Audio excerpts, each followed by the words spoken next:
Magic and marketing, two topics you don't normally think of together, but actually go perfectly hand in hand. I had an amazing chat with my friend Nathan Fraser to discuss the surprising overlap of these two worlds. So let's get into it, and I hope you enjoy.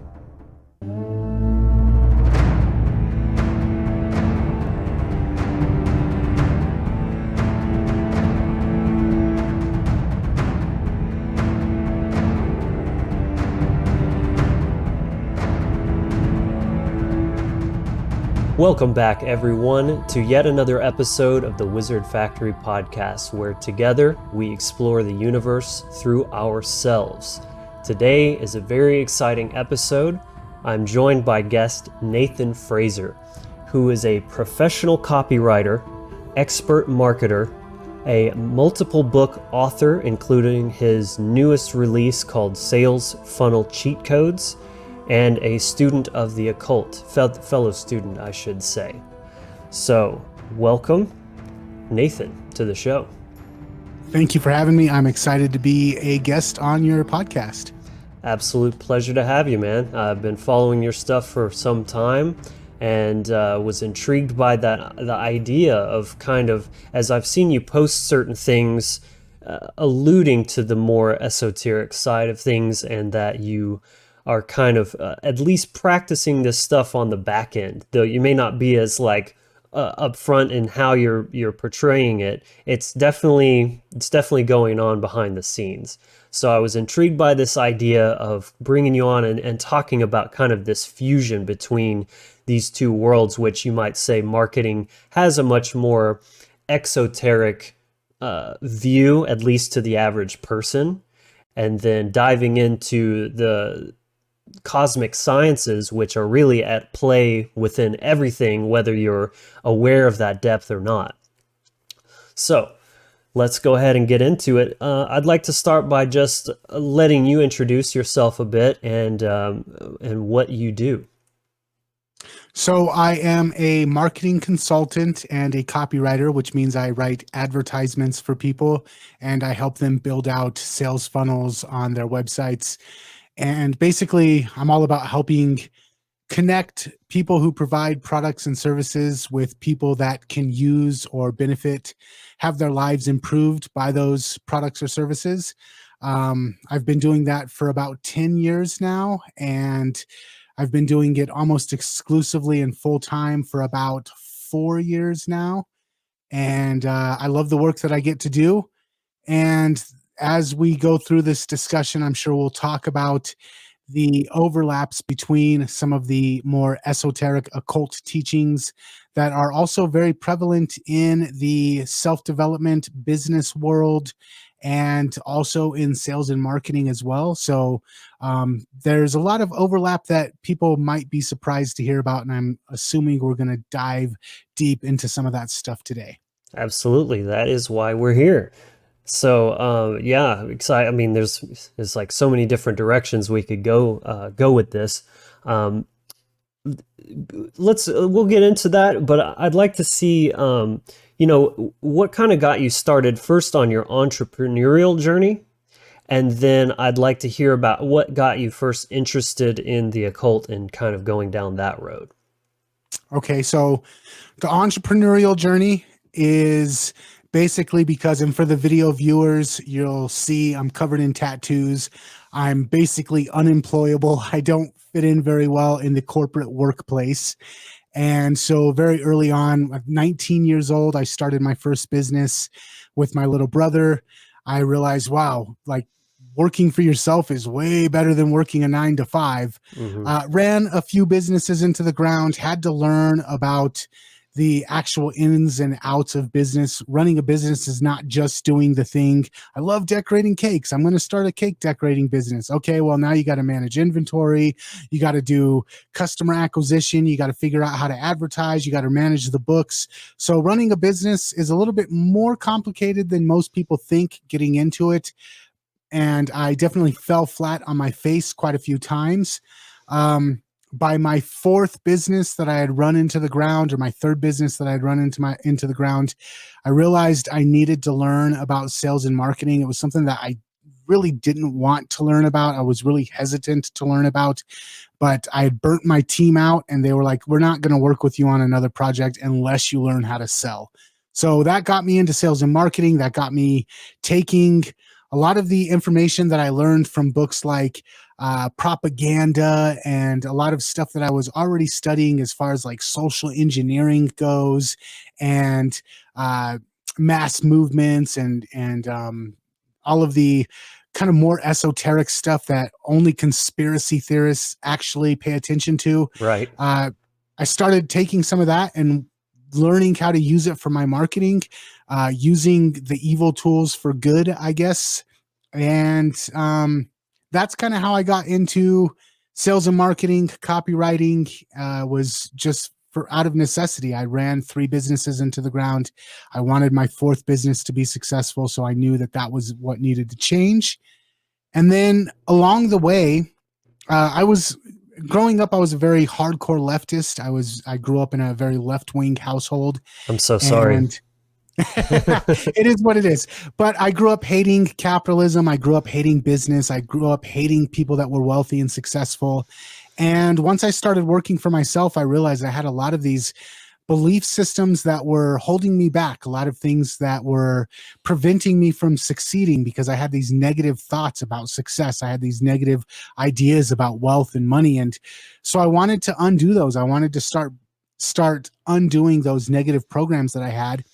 And I started diving into a bunch of different self-help gurus and personal development gurus. I read Rich Dad, Poor Dad. I read Secrets of the Millionaire Mind. I started diving deep in all of these books about how to become the type of person that attracts more wealth, attracts more success.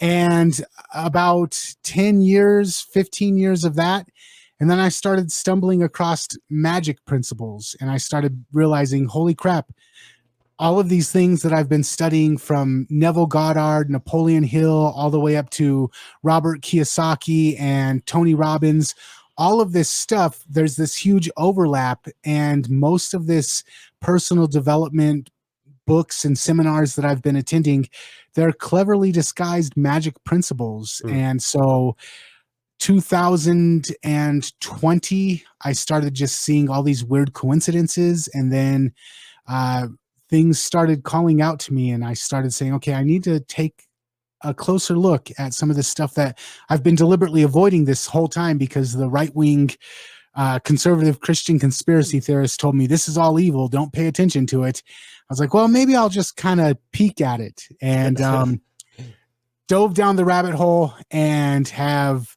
had amazing transformations in my life and in my business and in my understanding of reality. And so I put my tiptoes in the water and then went neck deep into the water. Water's fine. Dive on in. I'm fully submerged now. So that's where I'm at now.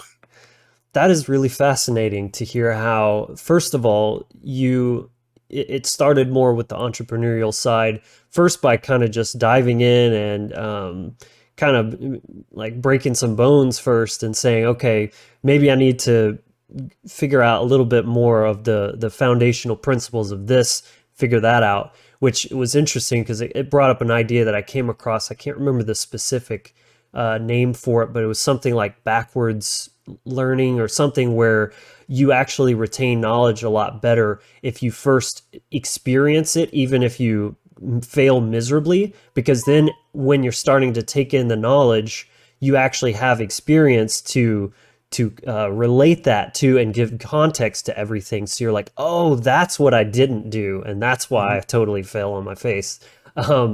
And then to hear that by kind of natural progression, you stumbled across the other stuff, realized there was an overlap, which is interesting because, again, they do seem to be fairly isolated in terms of like their following and the content that you can find.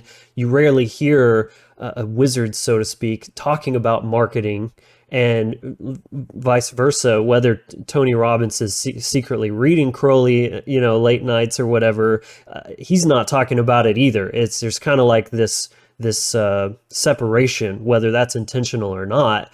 I find that really, really fascinating. I think it is intentional. I'm not going to put any names out there, but I've had discussions with very very high level business people, and very frequently when the conversation turns to the more esoteric side of stuff, they're fully aware of it. They've been practicing, they've been internalizing, they've been studying. Some of them for decades, years at the very least, and a lot of the personal development and life coaches out there are fully aware of all of this stuff.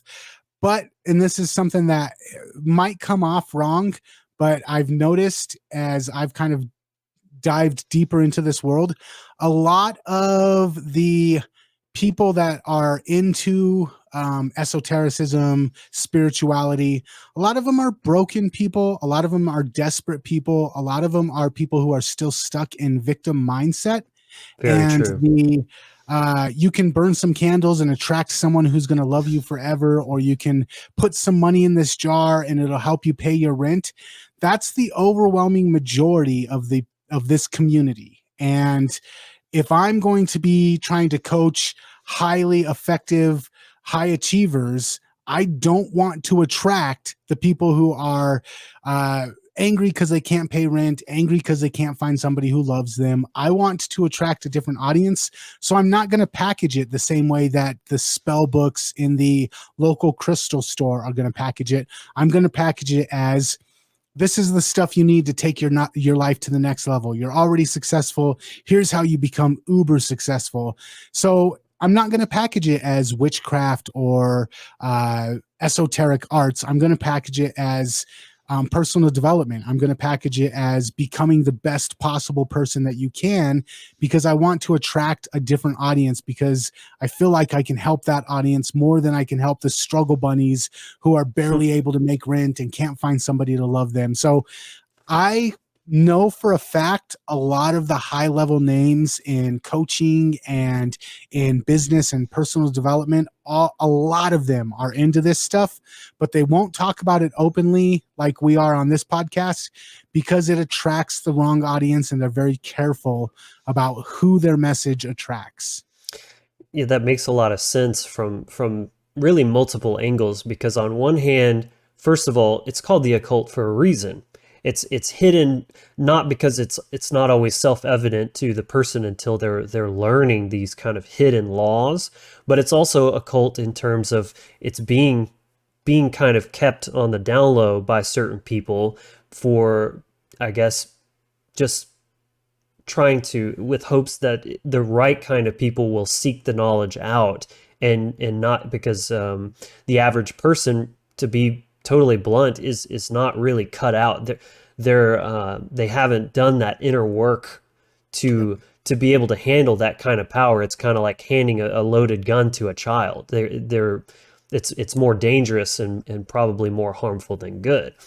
So yeah, that's, and then so like, and then I can see how on the other hand, some might want to keep it hidden to keep others from power, like in a more like egotistical kind of way. So there's like all these different ways you can kind of look at it, and they're kind of all simultaneously true depending on the person and the situation you're looking at. So this is just super interesting to me, really. Yeah. And I've spoken with a lot of people that are like high level Rosicrucians, high level Freemasons that are also into this stuff. From what I can best observe, there is a ideological struggle at the top of a lot of these organizations and a lot of the higher echelons of understanding of this stuff. There are people that are very much abundancy mindset people, and those are the people that are trying to get the message out there. And if they have to wrap it in the self-development guys to get it out there, they're doing that. If they have to start up YouTube channels and put it out there that way, they're doing it that way. Then there are people that really understand this, but they're in a scarcity mindset. They don't want to compete. They don't Mm. have faith that human beings will be able to swim if you throw them into the water. And they see that most people go through life begging to be told what to do, begging for instructions. They want, instead of starting their own business, they just want to show up, clock in, and be told what to do. And both, I think, are valid points. I think that this information should be out there for whoever wants it, but I also understand that most people don't want it. And I see at the top of the people that have really mastered this stuff, there's I don't want to say a power struggle, but there's definitely a difference of ideology where some people want to empower humanity by getting this out there any way that they can. And some people want to keep the power to themselves. And so I don't think it's a black and white either or situation. I think that there's a lot of people on both sides of the debate doing everything they can to ensure that their idea is the one that wins out. Very well said. Yeah, it comes down to the kind of the mental state of the person, and like you said, scarcity, or just kind of a more dark-sided approach. They want to have the guns. They want everybody else to have spoons and knives and things like that to keep it on an uneven playing field. But then the more light-sided ones, they want to spread the information, but they still understand that they have to be more methodical, tactful, and conscientious about how they're doing that. So they're not coming out and just saying, come learn all the secrets of the universe and have unlimited power.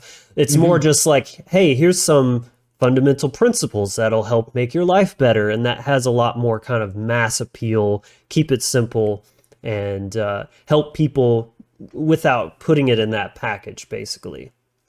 Yeah, and this is just my personal path. By the time that I actually discovered, oh, this is weird, my thoughts are influencing the world around me. I'm thinking about stuff and then it's happening. I'm thinking about songs and then they play on the radio. I'm thinking about people and they end up calling me. I am envisioning what I want my business to be. And then all of a sudden the pieces are falling into place almost effortlessly. And before I found that all of this stuff could happen, that just my consciousness could influence the universe, I had gone through years and years of reading books like 7 Habits of Highly Effective People, As a Man Thinketh, The Four Agreements, all of these books that are designed to awaken you to your power, but also put in safeguards so that you know that, hey, as you become more powerful, you need to be conscious of how you're affecting other people. You need to be conscious of how to not be greedy and selfish, and how to not be corrupted by the power that you're attaining. And so by the time that I came into, wait a second, something metaphysical is going on, I'd already been indoctrinated through a decade worth of these books that were talking about, here's how you be the calm person. Here's how you control your urges. Here's how you control your inner programs. Here's how you make sure that you go into every situation with the other person's interests at heart to make sure that it's a win-win situation. If you're handed all of this power without that sort of initiatory process, I can see how it can quickly become abused and it can go sour. And so I feel fortunate that I came into the Magick side of things after 10 years of personal and self-development, because I don't think that I would have been able to handle it if I was a less mature person once I discovered all of this more esoteric metaphysical stuff that's going on. For sure. And it's interesting to note that you weren't really looking for it necessarily. You didn't go to Google and be like, the secrets of the universe and how to, have unlimited power over people and that kind of thing. You were just on your own path of self-improvement, coming from that kind of genuine place of just how can I make things better, and kind of found it naturally that way. So yes, actually, I didn't go Google it. Google came to me and was like, yo, so 2000 and I'm not taking responsibility for this, but 2019, I like to read fiction books. It's one of the things that helps me write better advertisements is reading fiction. And so 2019 Halloween, I was like, I want to read a good scary book. And I went and I got The Stand by Stephen King. And I read The Stand, and it took me about a month to get through it. And the day after I got done reading The Stand, and if people don't know, it's about a virus that takes over the world and kills 90% of the population. Oh, cool. The day after I get done reading The Stand, YouTube, alternative media on YouTube starts talking about this virus that's popping up in China. And I'm like, holy crap, I just read a book about a virus that spreads across the world and kills off all these people. And now there's all these alternative commentators talking about this virus that just sprung up out of China. That was really weird for me. And then a bunch of other coincidences started happening. And then I got a client that was a dream client for me. And he starts talking to me about consciousness. And then one of my guys that I work with as a personal development coach for myself, he starts talking about why we should keep our things a secret instead of bragging on Facebook when we've got an idea, why we should protect those ideas and not share them with the world until they're ready for fruition. And the day after I get a call with him talking about why we should keep our working a secret, and he's working with me on a bunch of self-development stuff as well. The day after that call, though, YouTube sends me a video saying, or suggests a video saying why you should keep your magic a secret.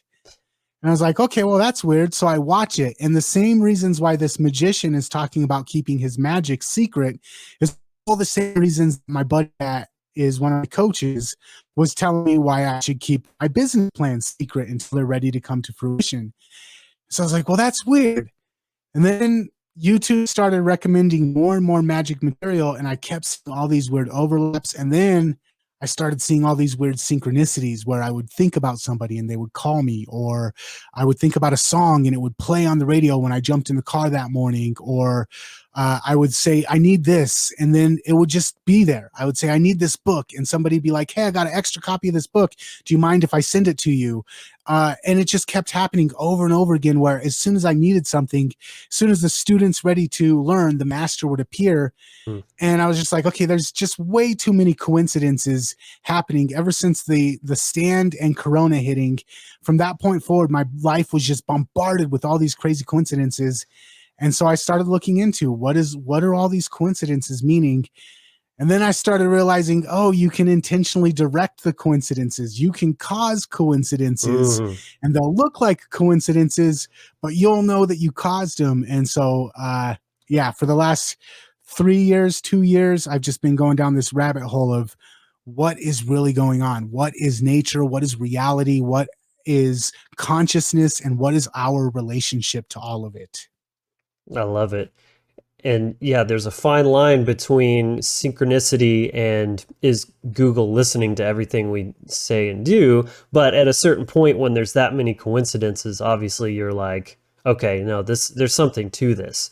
And I think that's incredibly important to really emphasize there is that's how you know when it's not just a bunch of woo-woo stuff or just, magical thinking, so to speak, is through personal experience. You should never take what people say or try to tell you as truth as face value, whether it's coming from organized religion or, marketing, the marketing guru, or something more like, the esoteric sciences. It's like, it may sound good on paper and everything and make logical sense, but what you have to test it. It's always, it's a scientific process. Like, have your thesis, but then run the experiment, see what kind of results you get. And then it doesn't matter what other people say, because if something works for you, then it works and you should use that, move forward with it.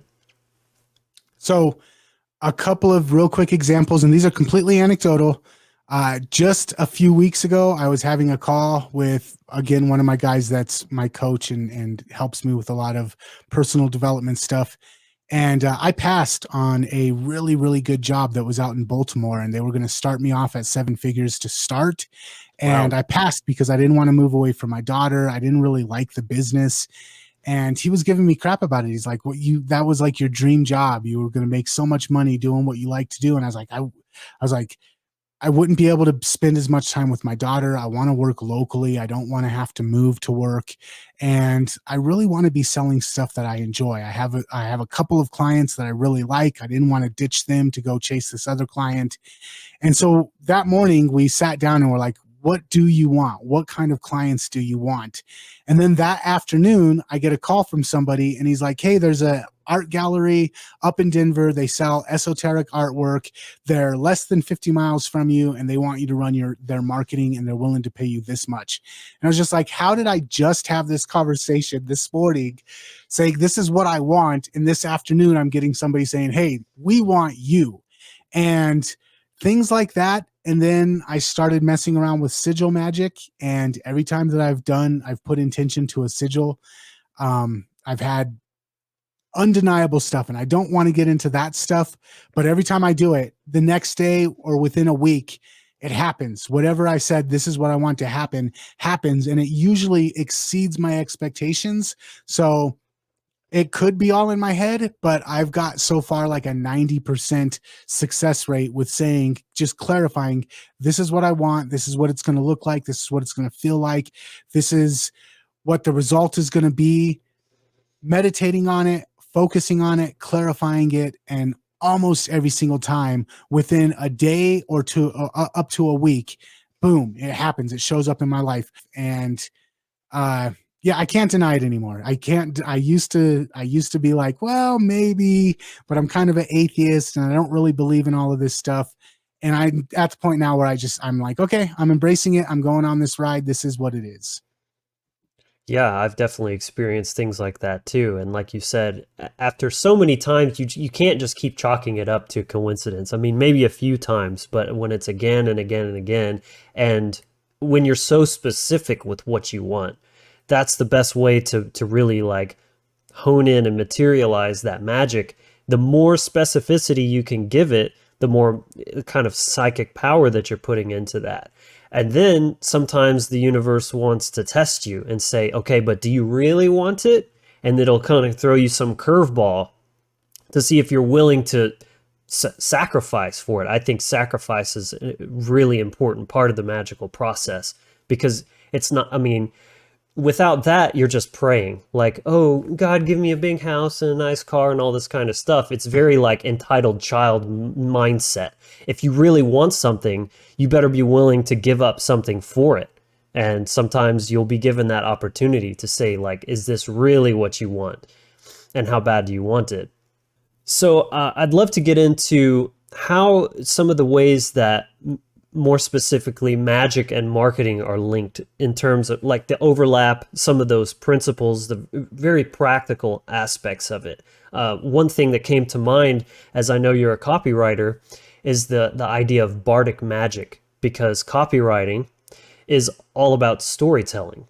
So you're essentially a modern day bard that is kind of like weaving these stories that captivate people, and you can influence them for good or for bad. That's up to you. But I'd love to hear you go into more depth on that. So this is something that's kind of a new thing for me to think about, is what are the magical aspects of marketing and copywriting. And there's some stuff that I could get into that's, oh, you know what? I'm going to tell a story. And this is something that horrified me the first time that I heard it. And now I'm going to admit that it is something that I myself do. So this is out there for the world. Back when me and my brother had our first business, it was a record label. We were doing hip hop shows and putting out records and doing that. And there was occasional rumors of people that would get signed for like these bigger named record labels, and they would cut what is called a master CD. So you go in, you record, and they cut a master CD from the studio that all of the other CDs were based upon. And now it's all digital, so this is dating myself as an old guy.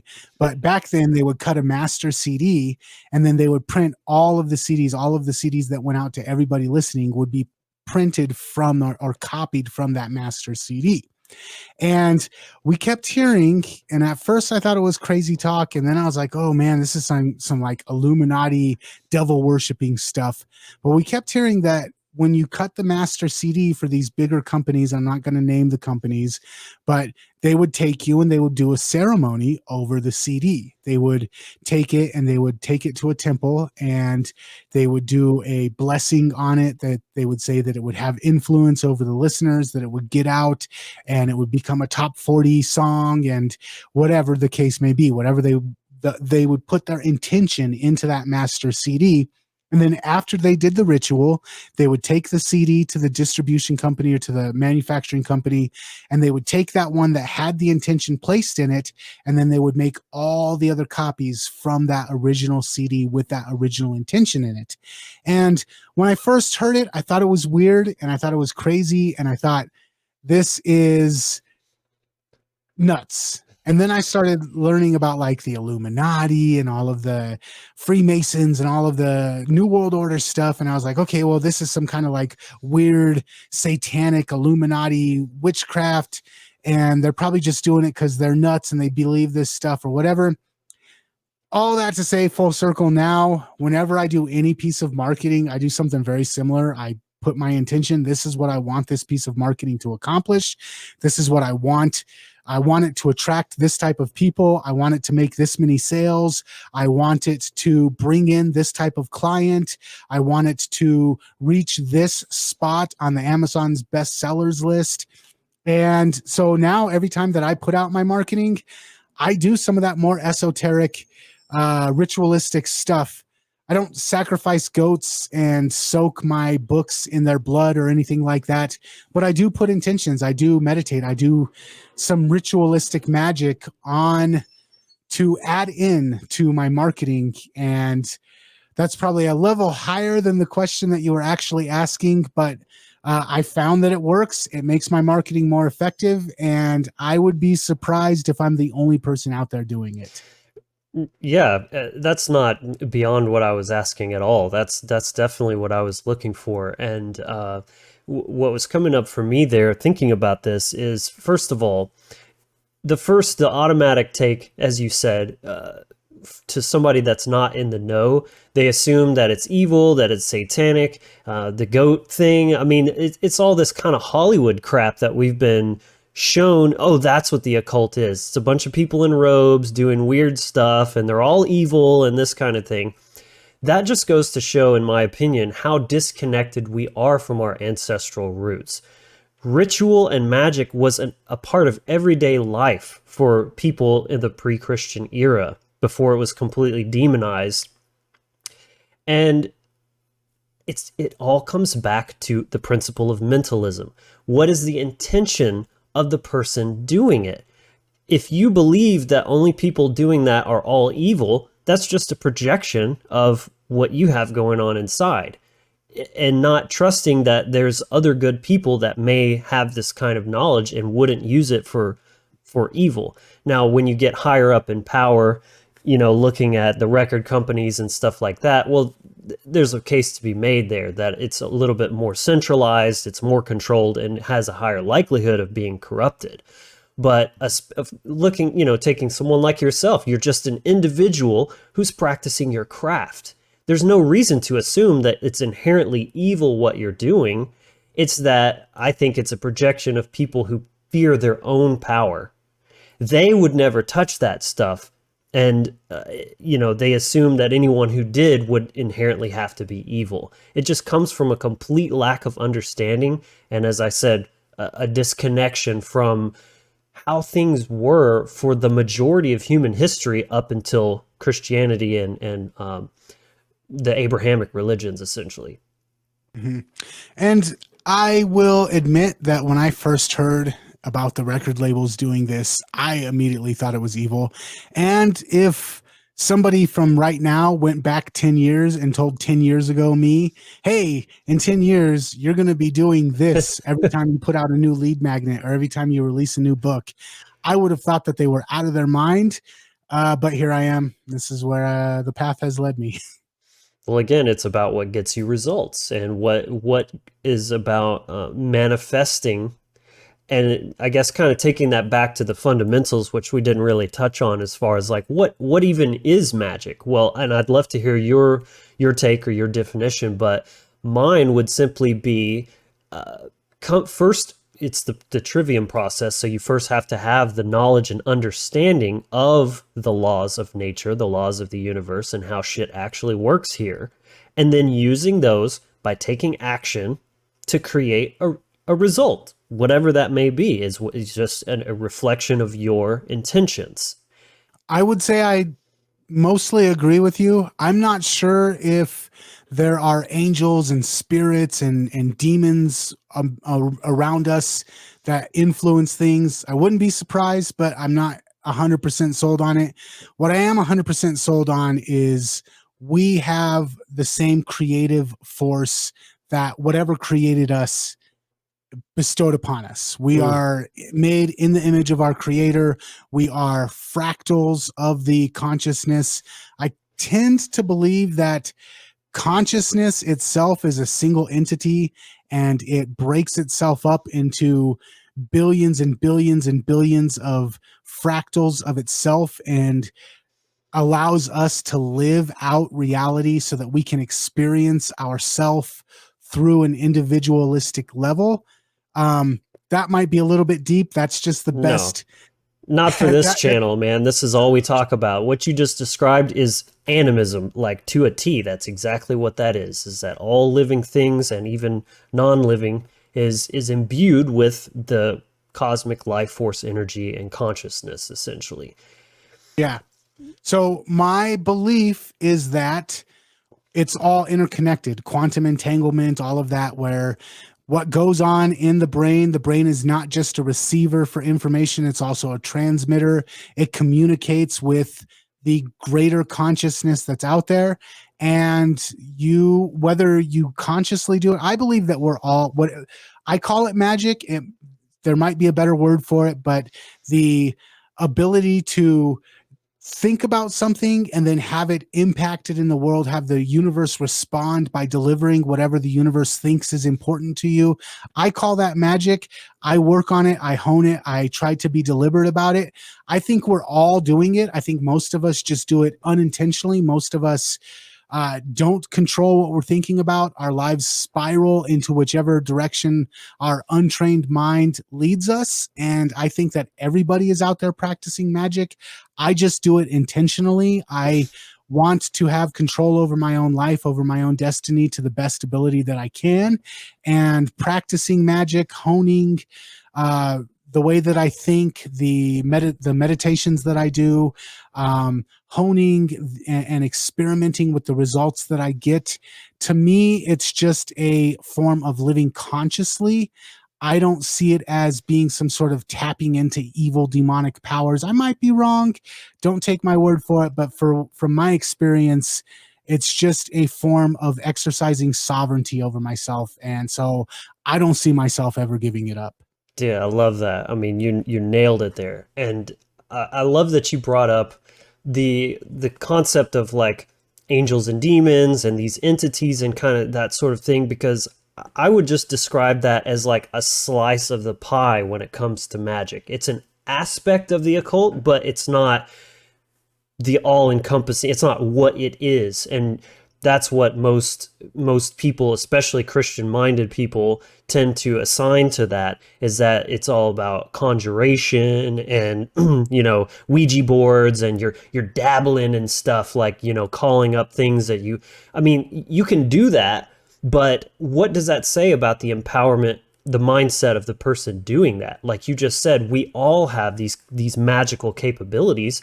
You don't need to call on other entities unless you inherently believe you're weak. That's why those things tend to be kind of more of the dark side of things, because that's the kind of person that would be attracted to calling on something outside of themselves for power, rather than understanding they are little g God that can create and have great influence over their reality. Mm-hmm. Good stuff, man. So, before we move on, is there any other sort of like those fundamental principles where there's overlap that you think would be good to bring up here? Um, I think the main one, and we hinted at this earlier, but this is the one that made the most impact for me, is understanding your subconscious programs. A lot of us throughout our life, our parents tell us this is the way that it is, so that's how we act. Our teachers tell us this is how it is, so that's how we act. Hollywood paints a picture, and so that's the lens that we see reality through. Something happens when we're 8 years old. We find the best way that we can deal with it at 8 years old. And we say, from now on, every time I run into this situation, this is the thing that gets me my way. And we have these programs that we go through life completely unconscious about. Somebody cuts me off in traffic, I act like this. I walk in and my wife has that look on her face again. I automatically assume it means this, and I snap into this type of mode.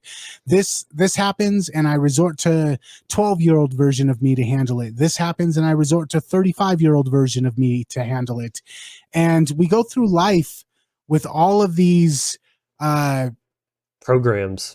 programs, stories, automations that completely run us. And then the other thing is we go through life without a sense of direction. We don't have a North Star. We don't think this is where I want to be. This is my 5-year plan. This is the type of person that I want to be. This is what I want in my life. And this is the type of person that attracts that. And so I'm going to start living as this person so that I can attract the things in life that I want. Most of us don't do that. We're just kind of, well, life's going to take me where it's going to take me. I'm a victim of circumstances. I work this job because I can't find a better job. I'm with this person because I don't want to start over and find a better person. I'm just kind of a victim to the winds. I'm going wherever the winds blow me. And in marketing, one of the things that you have to be very clear on is, what do I want? What kind of people do I want to attract? This message can only appeal to one type of person. I have to exclude all other types of people. What type of people do I want to attract to my business? What type of people do I want this advertisement to resonate with, speak to, and pull into my world? And getting clear on what you want is so difficult for most business owners. When I start working with them, I'm like, who are you trying to attract? Who is it that you want to do business with? Who is it that you want to sell to? And they're like, well, everybody. Okay, that's not helping me. That's not a North Star. That's a whole galaxy, and I have no idea which direction we're going. We need to hone in on what the North Star is. Who is your North Star customer? In personal development, what is your North Star avatar? Who is it that you want to be? What kind of life do you want to live? What does your morning look like? What does your daytime look like? What does your free time look like? What does your interactions with the people that you care about look like? How do you handle frustrating situations where you start to lose control? How do you regain that control so that you don't slip back into your pre-programmed automations? To get real clear on what you want is something that 99% of people go through their entire lives never doing, either because they're afraid or they don't understand the importance of it. And it's something that you can't be a good marketer if you're not able to do. And you can't go anywhere in personal development if you don't know how to do it as well. And like I said, it's the foundation of magic. The foundation of magic is getting clear inside your own head. This is what I want. And letting the universe know that this is what you want. If you just put out a vague message, it's kind of like, honey, what do you want for dinner? Oh, I don't know. I'm kind of hungry. What sounds good to you? Okay, that doesn't help me. I need to know what you want for dinner. The universe is just waiting for us to clarify, what do we want for dinner? What do we want for our life? What do we want for our business? What do we want from our partners? What do we want to give to the world? What do we want to receive from the world? Most of us never get clear on that. So the universe keeps asking us what we want for dinner. And we're like, well, I don't know. What do you want for dinner? And so the universe just gives us what it wants for dinner. Oh, I love that, man. Yeah, like this is, I think, one of the biggest things that people aren't aware of that's holding them back. First of all, not connected to their purpose. They're not going within, asking themselves those questions of, what do I want? What makes me come alive? Where are my passions? How can I give my gifts back to the world? And then being totally unclear and vague on what they're creating as well. If you don't know what you want, then, and you're just kind of a victim of circumstances at any given time, like you said, just blowing around in the wind, thrashing around in wherever the current takes you, then that's what your life is going to be, is just kind of whatever. And you're going to probably keep manifesting the same things over and over and over, because we're all magicians. It's just some have become lucid and become conscious of what we're creating and actually having some care. That's a core, the divine feminine principle of care has to be imbued in that creative process. Otherwise, your magic is trash.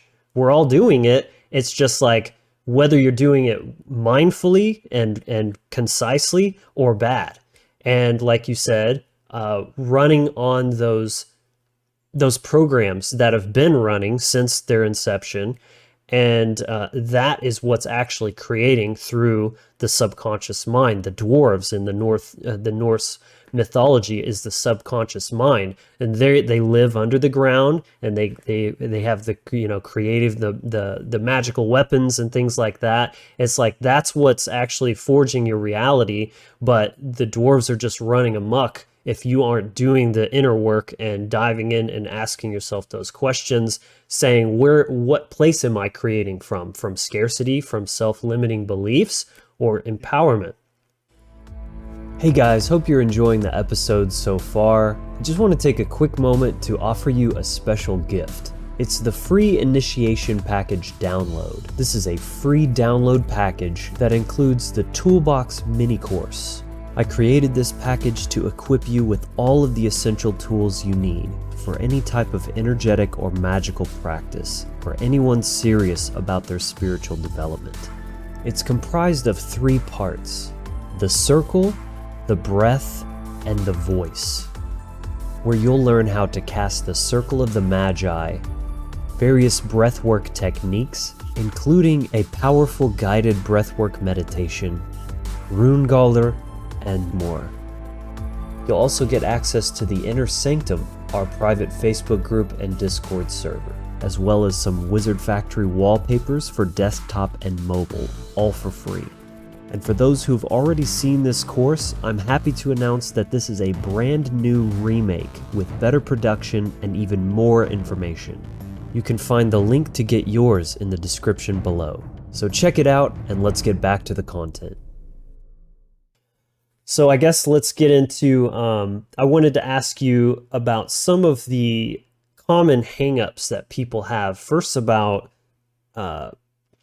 marketing and money in general, because this is something that I've come across. I mean, I had my own process with this myself, kind of overcoming some of those negative beliefs about money, about marketing and sales, and I've thankfully undone a lot of that programming, but I still see it really running rampant, and especially in people that they say they want freedom, they say they want to see things improve, but yet they're completely cutting themselves off from resources that will help them increase their ability to create change. So there's 2 aspects of this. Number one, we are programmed left and right with negative ideas about money. Money's the root of all evil. Money doesn't make you happy. You don't need money to be happy. More money, more problems. Money doesn't grow on trees. Jesus was a carpenter. Yeah, it's easier for a camel to get through the eye of a needle than it is for a rich man to get into heaven. We're just bombarded with negative ideas about money, and we pass those on to our children. And I think that the way that I feel about that is it feels like going into a singles bar, and you go into the bar and you say, well, I don't need a woman to be happy. Women are the root of all evil. Women just want to marry you, divorce you, and take your money. Women are just after the guy with the biggest ding dong. More women, more problems, whatever. You go into a singles bar and you're looking to get laid. You're looking for a wife. You're looking for someone to take home, whatever the case may be. And all you do is express all of these negative, expectations about what women are going to bring. It's so attractive, isn't it? Yeah, what woman in her right mind is going to go home with you? Same thing with money. If you're going through life saying more money, more problems, money isn't you don't need money to be happy. Money's the root of all evil. It's the same thing like walking into the bar and saying, well, I want to go home with a bunch of money, but I'm just going to sit here and talk crap about money all day. That's one thing. We have a bunch of negative mindsets about money. The other thing, and this one's harder and scarier and more difficult for people to admit, self-worth. If you don't believe you deserve a high-paying job, you're never going to apply for it. You're never going to apply yourself to attracting it. And if somebody comes up to you and says, hey, I got this job and it's, we're paying you this much money, and you don't believe that you're worth that much money, immediately you're going to come up with reasons to sabotage it. You're going to be afraid that they're going to find out you're not worth it. You're going to be afraid that they're going to, you're not going to be able to deliver. You're going to be afraid of all of these things, and you're going to sabotage it. Same thing with love. I know people that have toxic relationship after toxic relationship. They can walk into a room with 100 bachelors, and 99 of those bachelors are the perfect match for them as far as everything that they want. And they'll go find the one douchebag that's going to treat them like crap. And they'll be drawn to that person, and they'll ignore all the other ones because they believe that they deserve the douchebag. They don't believe that they're worthy of actually being loved. A lot of people don't believe that they're worthy of success. They don't believe that they're worthy of being rich and financially free. And they don't believe that they deserve it. So number one, having negative mindset and negative issues around money, but then having negative mindset and negative issues about themselves and not believing that they're worthy of what it is that they want. Those are the two biggest things that I see cause hangups for people across the board, but also for struggling business owners. When a business owner finally realizes, oh, I have this thing and it's awesome and people love it and I want to advertise it because I want to tell the world about it, all of a sudden the ads start working. But up until that point, when they're afraid, oh, we're going to get a bunch of people who want returns, maybe people aren't going to actually like the product. They're always hesitant in their advertising. They're always hesitant in promoting themselves to the world. And the ads always bomb. And so I've learned not to take clients on until they're at the point where they're like, dude, I have this amazing product and I want you to help share it with the world. Those are the only type of clients that I take on now. Right. Like the law of state transference, what you feel will become infectious and translate in what you do and how other people receive it. And I think definitely you nailed it with the self-worth thing. That was a big realization of mine in this process of kind of digging into what is it about money that gets people so triggered and riled up. I mean, you can post something and people will just lose their minds in the comments. And it really does come back to self-worth, whether that's something as an extension of trauma that you have or something specifically with money. Maybe your parents fought about money all the time, or you were always poor, and so you saw that as like the cause of your problems.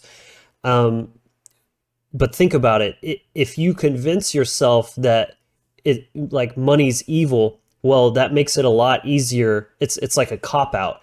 If you don't actually believe you deserve wealth and abundance, it's a lot easier to just lie and tell yourself, oh, well, that's bad. I don't want anything to do with that anyways, because then you're not really taking responsibility for that.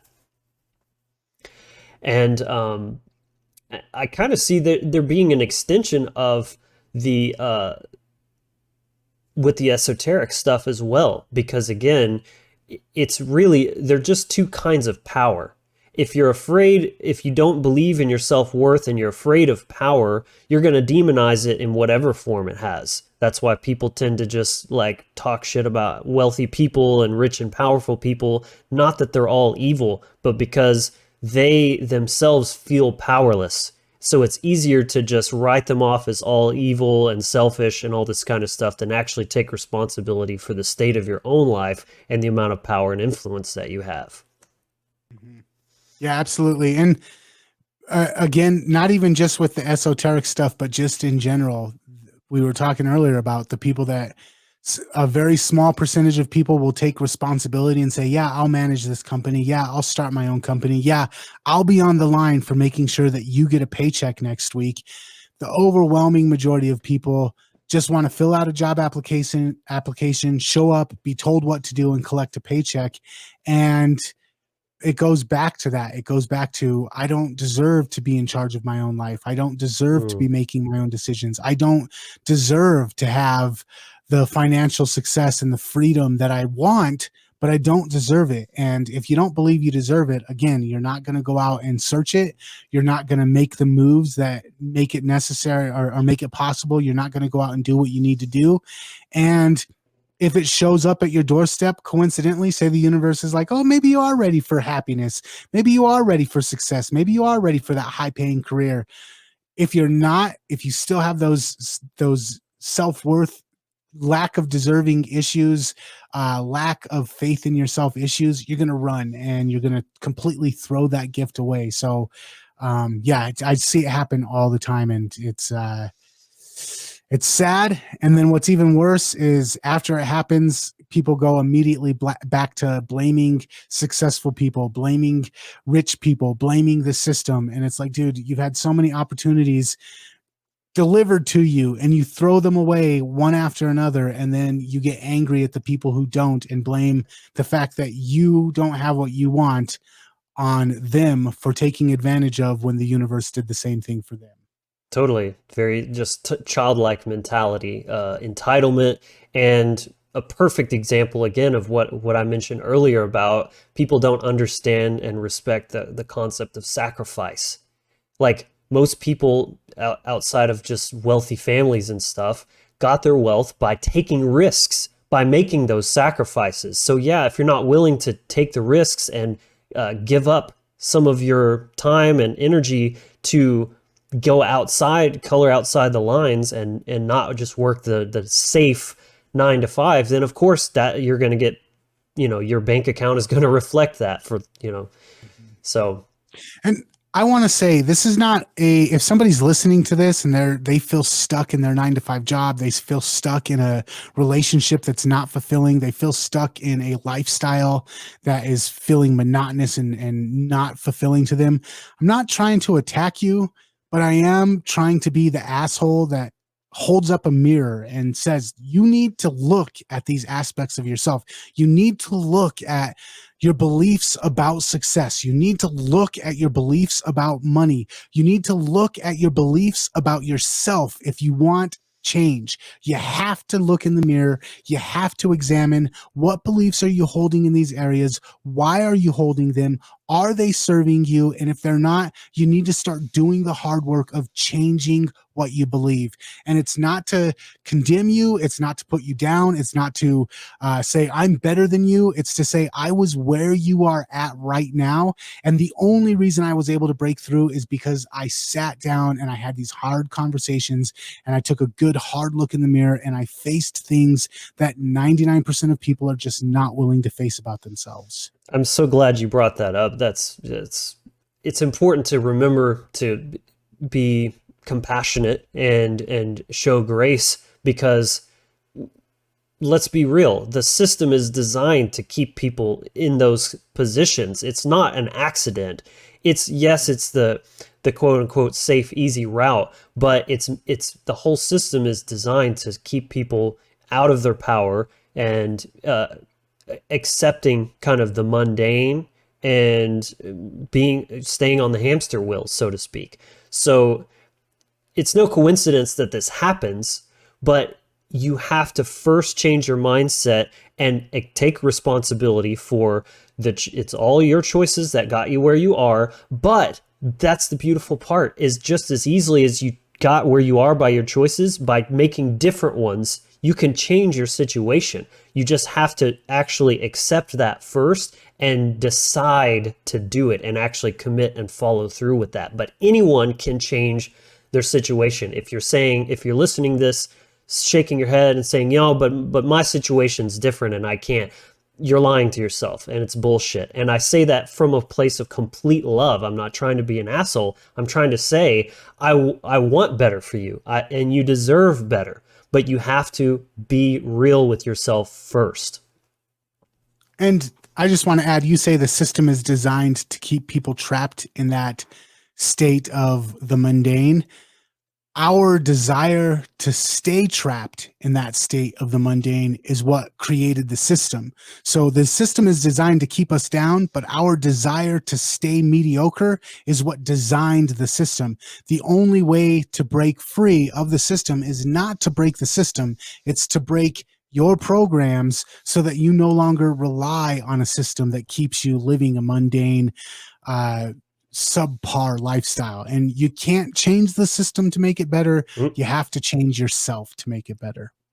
very well said. And yeah, that's a great point. It's kind of a chicken or the egg thing, because the dark occultists could always make the argument, well, we're just giving people what they want, right? They want the bread and circus. And it's like, well, it's kind of a feedback loop of Yep. the system influences us, but then we become so subjugated and so Stockholm syndrome that it becomes that we think that this is the best way and this is how what we want, but it's not what's actually in our best interest. So that's very interesting you brought that up.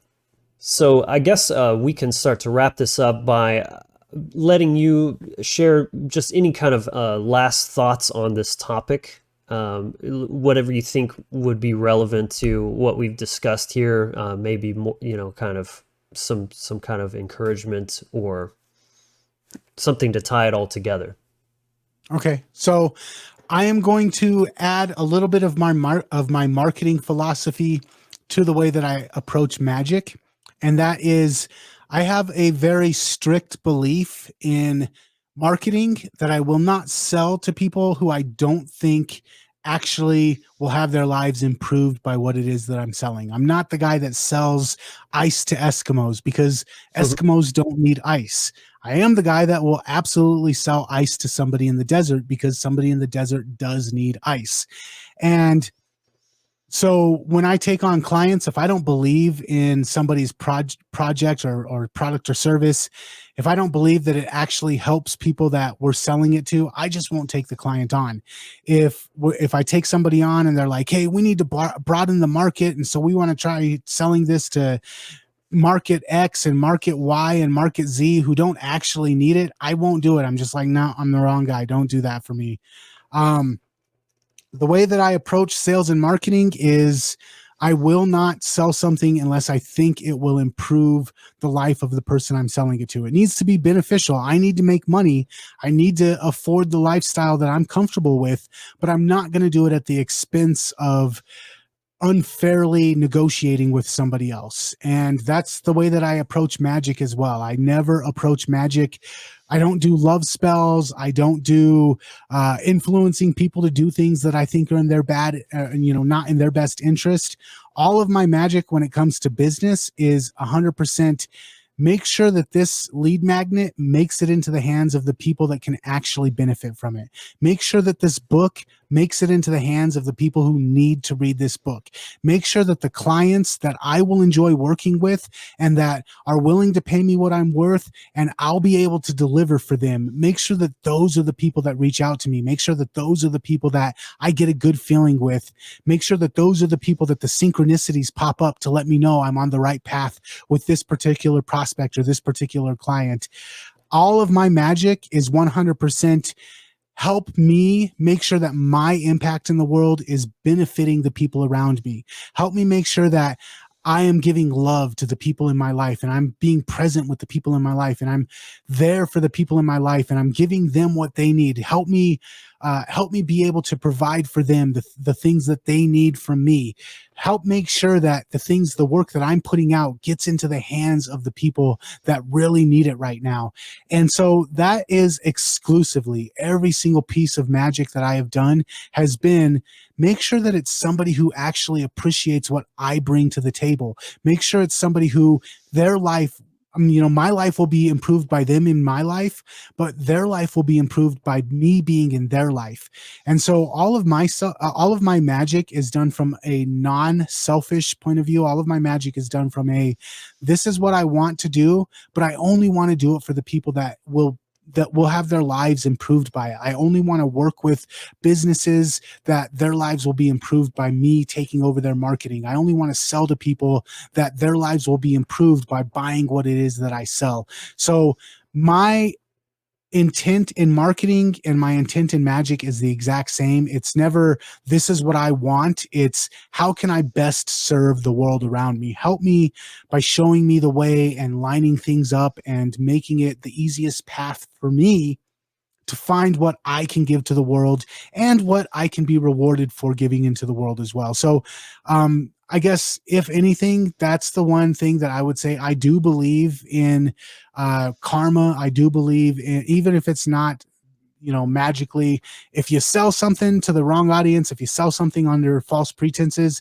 you're going to get a bunch of chargebacks. You're going to get a bunch of people talking crap about you on the internet. So if you do something dirty to your customers, it's going to come back on you. And I believe that if you use Magick, which I'm 100%, I'm telling you, Magick is real and you can use it to get what you want out of life.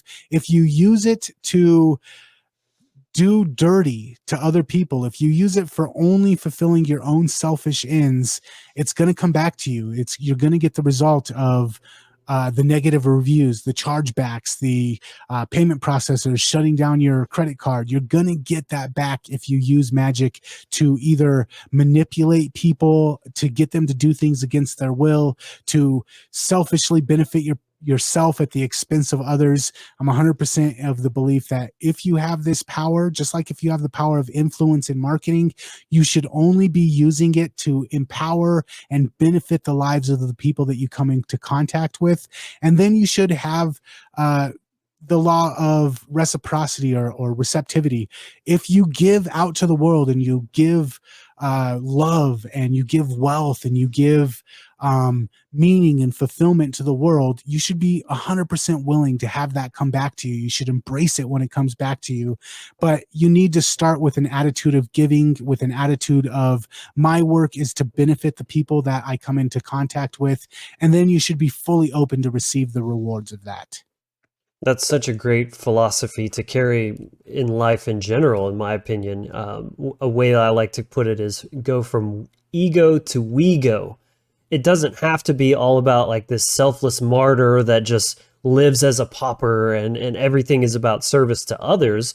It's an equal exchange where as long as you're putting the focus on actually helping people solve their problems, soothe their pains, that will come back to you. But when your chief end is to what can you get out of it, even if you're exploiting people, like you said, that's going to come back to bite you in the ass anyway. So it's kind of an ironic, counterintuitive concept of like the way that you get what you want is to not try to get it, but actually just to help people and trust in karma, trust that it is a law that's in effect that is only a bitch if you are, and that if you're just giving that and trusting that to come back to you, we can both win. And that doesn't make you selfish to accept that when it does come back to you. It's a balance, just like most anything in life, right? Mm-hmm. So, man, Nathan, it's been an absolute pleasure. Amazing conversation. I'd be interested in doing another maybe sometime. But as for now, that's all the time we have. Why don't you let the audience know what you're up to and where they can find you and what you want them to know about?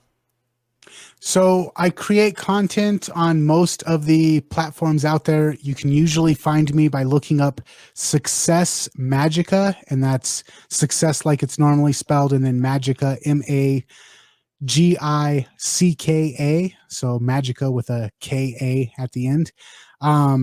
And then if you were interested in this conversation and you've got a business and you want to talk about maybe working together on your marketing and advertising, I'm not guaranteeing that I'll take you on. I'm not desperate for work by any means, but if I get a good feeling about you, there's a good chance that we can work together. And if that sounds like something good to you, you can check out my website over at advertisingcheatcodes.com. And I have a bunch of free material over there as well to help people understand advertising and marketing and sales funnels better. So if you want to up your advertising game, get a better understanding of the knowledge that I use to make myself and my clients a whole bunch of money, Advertising Cheat Codes is a place to go. And I just wanted to say thank you, Logan, for having me on. I enjoyed this conversation a lot, so I just want to express my appreciation at the end of the interview. Totally, Nathan. It's been a blast. I loved it. So that's going to conclude today's episode. All of Nathan's links will be down in the description. Definitely do check those out.